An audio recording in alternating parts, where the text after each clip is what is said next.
Bonjour, chers étudiants.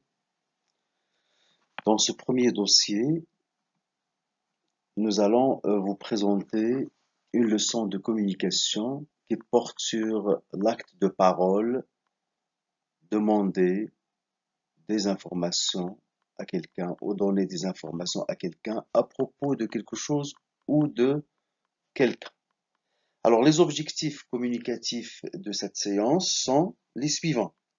Vous devez être capable de demander des informations, vous renseigner sur une personne, quelque chose auprès de quelqu'un.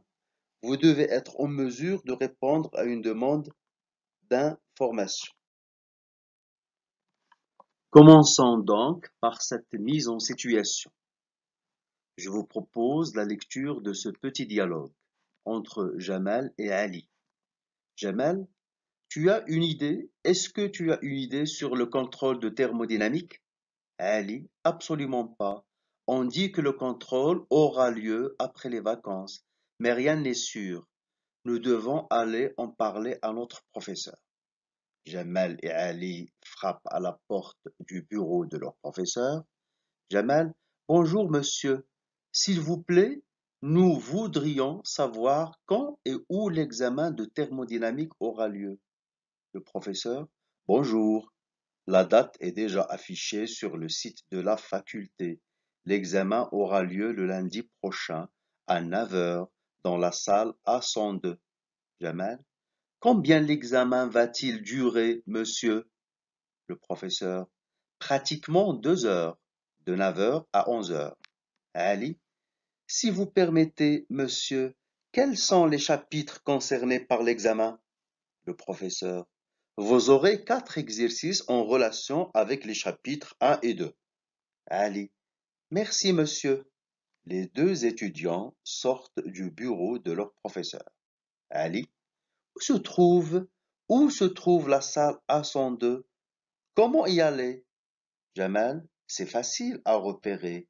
Elle est située en face de l'amphi E. Alors venons-en aux paramètres de la situation de communication. Où se passe la scène? À la faculté. Selon l'échange, de quelle faculté s'agit-il? Faculté des sciences, puisqu'on parle de thermodynamique. Qui sont les acteurs de cet échange? Le professeur Ali et Jamal. Quel est l'objet de l'échange? C'est la date et le lieu de l'examen de thermodynamique. L'objectif de la communication, il s'agit de s'informer concernant le lieu et la date de l'examen. Quels sont les mots interrogatifs utilisés dans ce dialogue? Est-ce que, où, quand, combien? Que remarquez-vous quand les étudiants s'adressent à leur professeur? Ils utilisent des formules de politesse. Par exemple, s'il vous plaît, monsieur, si vous permettez, hein, nous voudrions, c'est le verbe vouloir au conditionnel présent. Hein, le conditionnel présent, c'est un temps dont la valeur modale est entre autres l'atténuation, atténuer une demande. Alors, qu'en est-il de l'échange entre les deux étudiants? Contrairement à ce qui précède, l'échange entre les deux étudiants est plutôt spontané. Ils n'ont pas besoin de formules de politesse.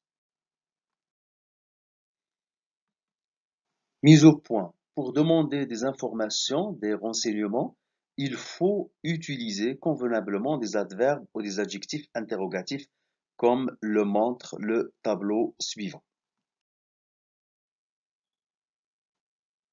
Alors, en vous servant du tableau qui précède, lisez le texte sur Aaron Tazieff, un texte que nous vous avons déjà soumis sur la plateforme Moodle, voir fiche cours communication et compléter le dialogue suivant.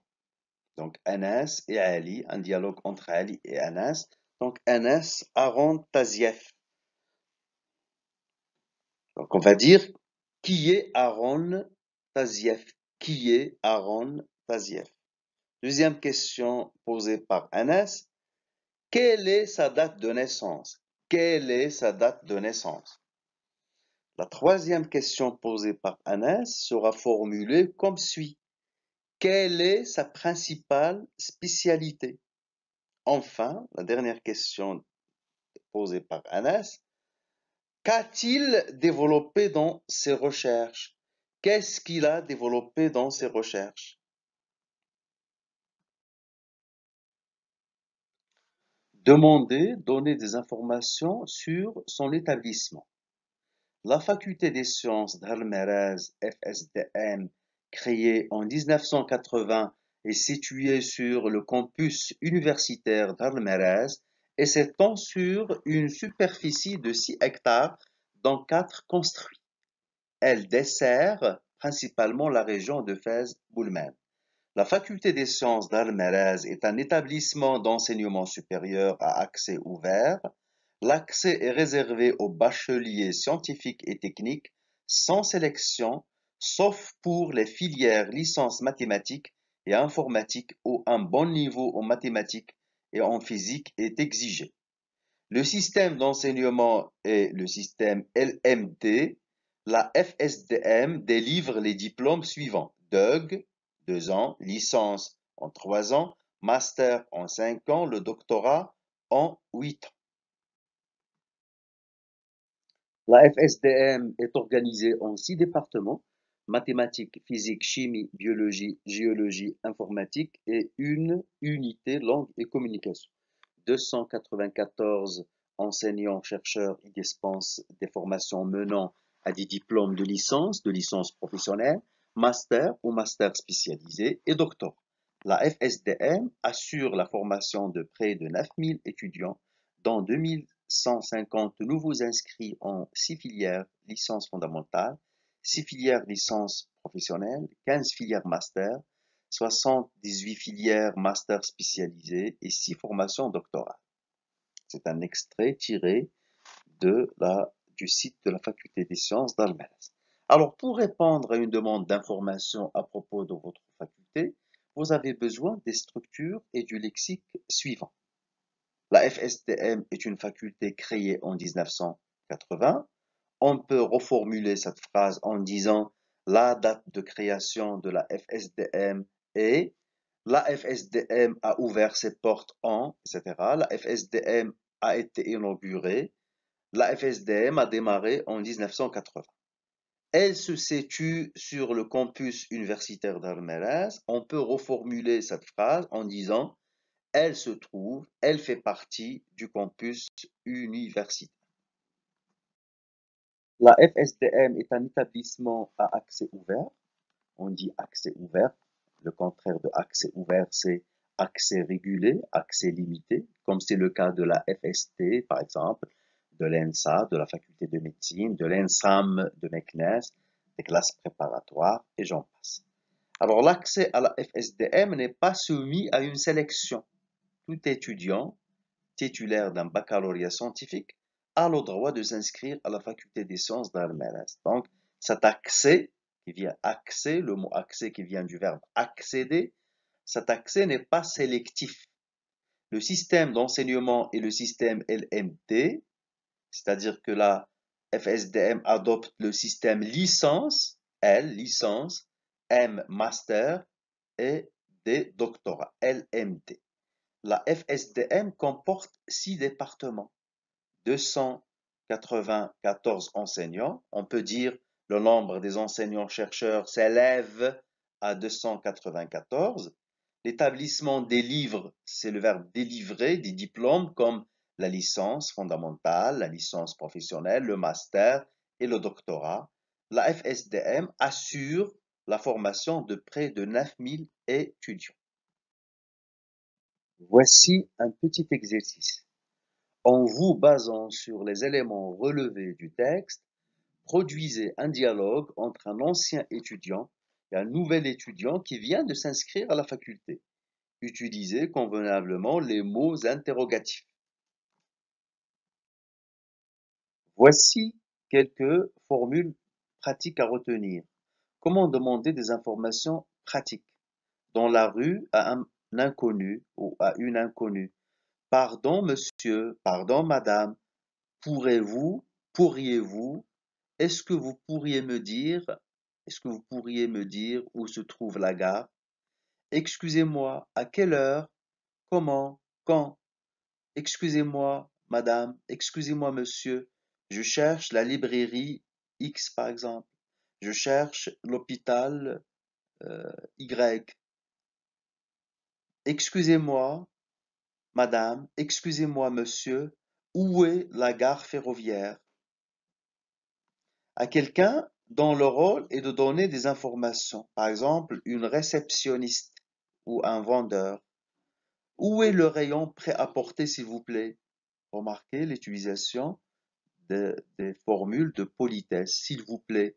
Où est le rayon prêt-à-porter, s'il vous plaît? Quand est-ce que la séance commence? Comment dois-je faire pour envoyer un mandat lettres? Est-ce qu'on peut téléphoner à l'étranger de cette cabine?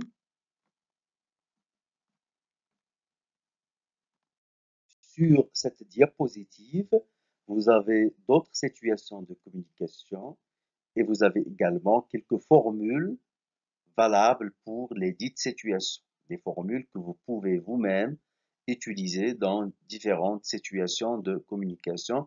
Je vous invite donc à les lire, hein, à les lire et à en prendre note.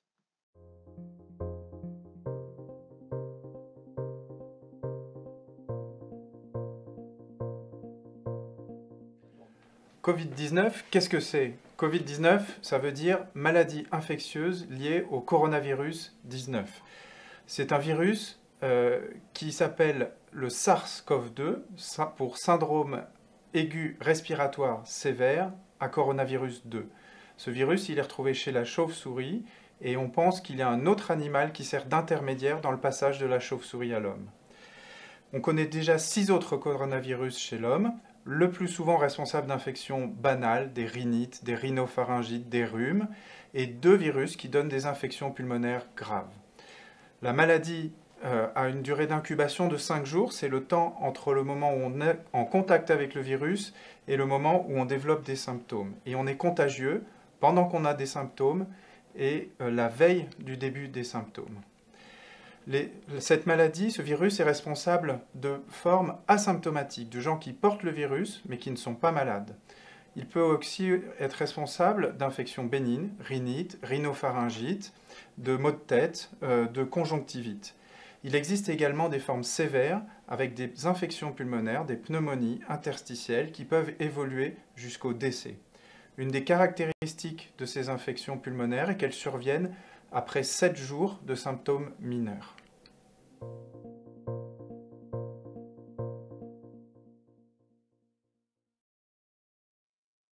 Merci de visionner cette vidéo et de relever toutes les informations relatives au Covid-19.